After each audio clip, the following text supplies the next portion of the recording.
The last time the community forum crew was in Kwara State, north-central Nigeria, we brought you stories of rural dwellers sacked from their homes by the 2022 floods.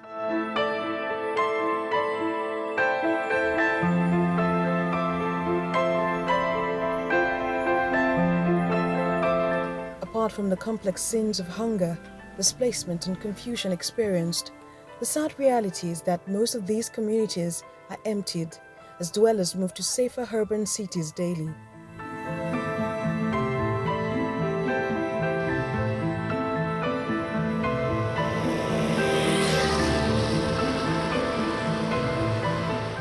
From the borders of Osun State, we visit a rural community called Elerinjare Ibobo town. At the entrance of the community, we see an old rusty signpost bearing various World Bank-assisted projects. From health to school and water projects, the community has almost everything they can ask for. But one major challenge is the road leading to these projects.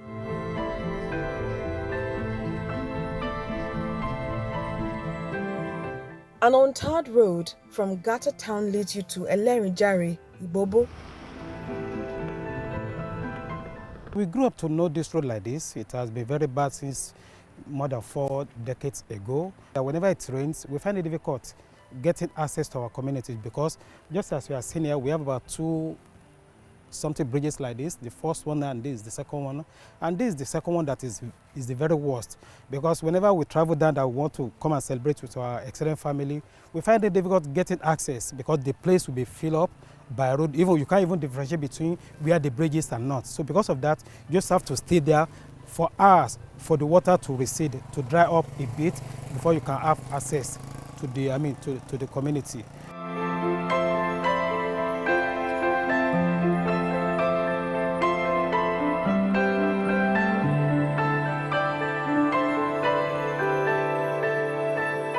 A 3.4-kilometer road leads you to the sleepy town. For decades, residents have hoped for the construction of culverts and connecting roads to their homelands, listening to the promises and proposals made by legislators. With the rains at their doorstep, they are in difficult times.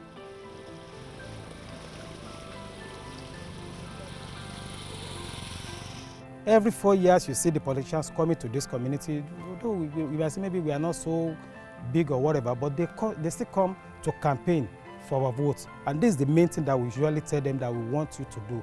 Any other thing has been done by the community. The only thing where we have been asking them to do is this road, which has not been done up till now. It has been affecting us economically. Most of us that even finish our secondary school right here, maybe that has relocated to other parts of the country, usually find it difficult coming home because you can't really find nothing doing. Even when you come to your community, economically you can't find anything to do. So the effect is mainly on the farmers and other businessmen who make use of this road, because the farmers and other businessmen it has been affecting. And there was a time that a bakery was located in the community, but the man has to pack up, not because of anything, but because getting the product down to other communities to sell has always been difficult because of the bad road. So it has always been affecting us economically, that we think something urgent needs to be done. A flowing stream in the middle of the road, sometimes the grazing herd, rests by the river.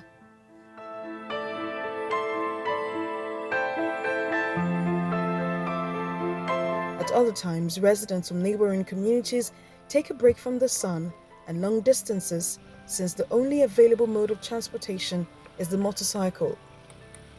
When it's time to continue the journey, the locals wade through the water, oblivious of whatever risk that may come with walking in water.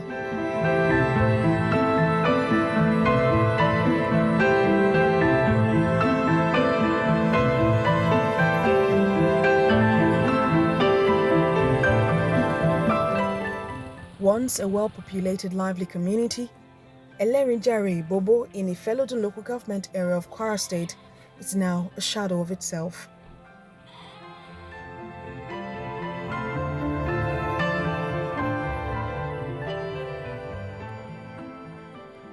Did many things for ourselves. That is, we call it self-effort. I think when you are coming, you saw that road from Gata to this place. The community constructed it by ourselves without government intervention. When you are, as you are coming as well, you see all the electric poles. Although the community bought the pole, but the government that is supply us the live wire. I think my point. The same thing, transformer. Those are the things we can say we gain from the government. After that, any other thing you see in this community is self-effort. The traditional head is saddened that although he has spent 20 years upholding the traditions and culture of the ancient town, engagements with various administrations in power are yet to yield any results. One they yearn for with all their hearts. That our clinic there is by the community.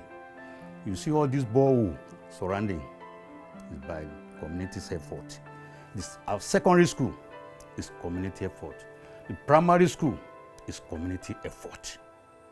Although they brought us teachers to be teaching our children, and they are paying them from government pocket. We need tar road. All those ones you saw is self-effort. All grading, all things, or the digging of gutters is community effort, not by government. We need a very good road to be tarred. And again, the last river in which you cross before you get to this place. Assuming as rain fall today, if fall day for yesterday, we will not be able to cross to this place.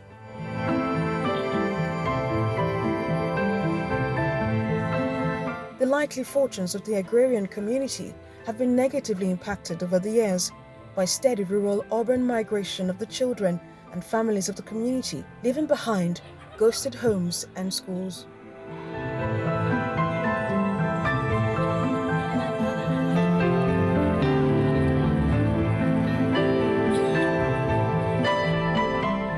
It's just after school hours. Students of the only school in the community are on their way home from the dilapidated Elerinjare Community Secondary School.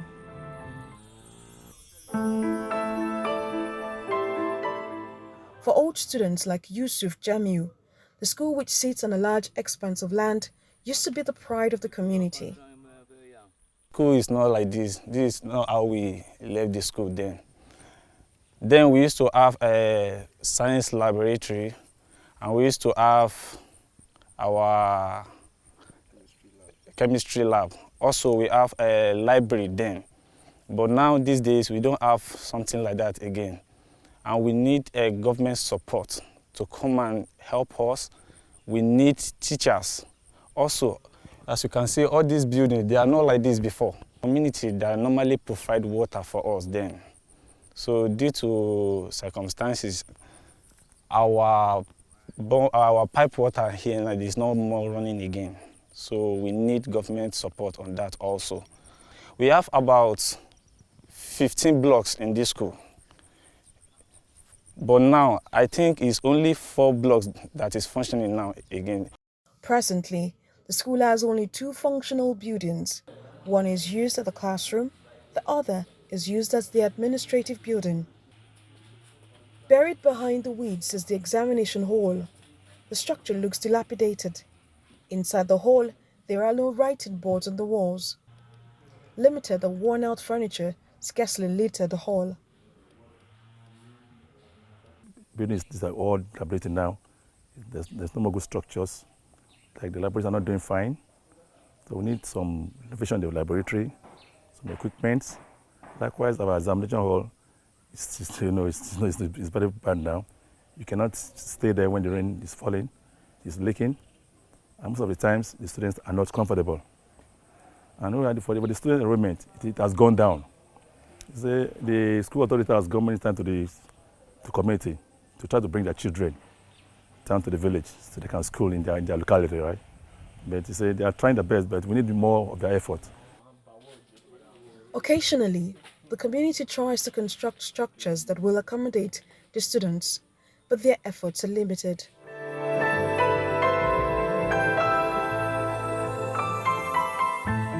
At the center of the community, the recently painted medical center caters to the health needs of about 2,000 persons, adding color to a seemingly colorless community.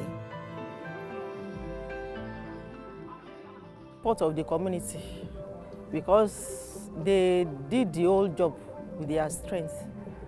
With the help of Kwasida, that's an organization from Kwara State.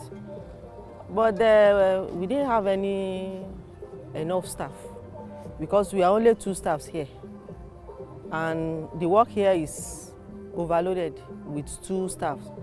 So we are employing the government if they can render us any assistance, because we are short of staffs. Many health challenges exist here, and malaria is one of the biggest challenges the 2 health workers at the Elerinjare Basic Health Center face daily with little or no drugs. The welfare of the workers is at its lowest ebb. They have no shift. This means they have to work round the clock just to ensure that people are well taken care of. In Elerinjare alone, the people are many, especially the Fulani and the Bororos. We have about 13 gas that we are catering for. And also people from Okanle, some of them do come here.